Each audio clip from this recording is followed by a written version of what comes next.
People who've made it back from the edge of despair will tell you that you have to put one foot in front of the other, just one step at a time. One Seattle man knows that better than most. KOMO4's Eric Johnson introduces us to the shoe guy. They are the parts of us that touch the earth and ground us. The parts that get the coldest, that ache the most. This man knows about feet, how they can hurt, how they can heal. Just imagine being on your feet 12 hours a day, constantly moving, standing in line for food, standing in line for this.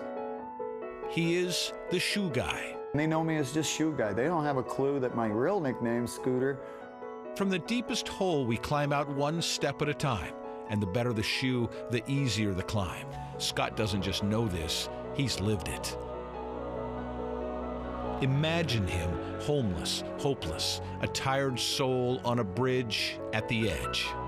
I struggled so bad that I wanted to jump off of the Magnolia Bridge just a day before I went into the Union Gospel Mission.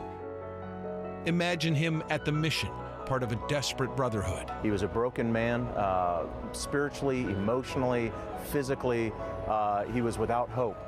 For 13 years, he knew what all homeless people know, the agony of the feet, the constant pain and cold, the never-ending search for decent shoes. And so now, imagine him on a street corner with a sign and a box and an idea. He started handing out flyers, making calls. Let's help some people, he said. Give me your used shoes. And look at what has happened. The vision is to provide footwear for all in need. He cleans them, disinfects them. That pair can't go. And bags them. Santa Claus.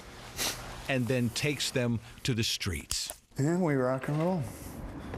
He takes them to wherever they are needed, homeless shelters, food banks, and the place where it all started. What are you guys up to? Good to see you. They know who he is here. God. Good to see you. How you doing? Where he's been. How you doing, Scooter? Good. Awesome. What he stands for. No. Come here. Load it. That's cool. I'm glad to hear that, dude. He's walked a mile in their shoes, hundreds of them. It's like a gift from God. He'll come up to you and he'll bless you with a pair of shoes. They are taken to a storeroom. Somebody stole my shoe while I was sleeping. And ultimately, they end up here. Thank you, man. That fit perfect, man.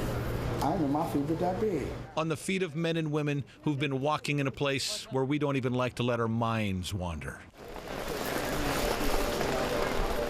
He won't rest. After the rock and roll marathon, there he was in the rain, asking. I'll give you a pair of flip-flops for those. If you donate those shoes right now, I'll give you a pair of flip-flops. Hey guys, how about donating your shoes for somebody in need? Some of them made the trade. All right. Thank you. Thank you. You're awesome.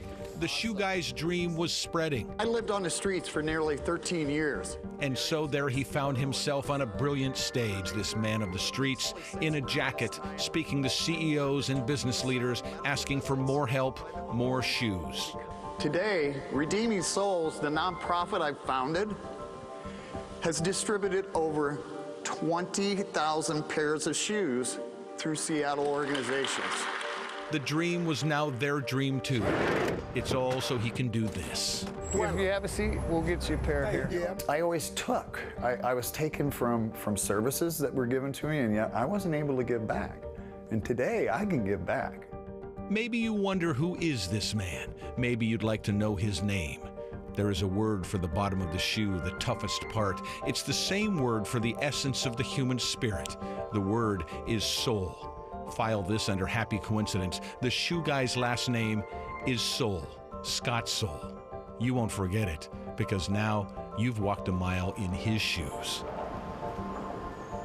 He's a pretty amazing man. Today was the United Way's Community Resource Exchange at Seattle Center, and Scott Sowle was there, handing out 1,500 pairs of shoes to people in need. It's really what makes him happy. And if you would like to help him out, we've linked his website to our own. Go to comonews.com, click on Como4 TV, and you'll see his website. When we talked to Scott, he said that when he sees a homeless person walking down the street, he looks at their shoes and he smiles because he knows where those shoes came from.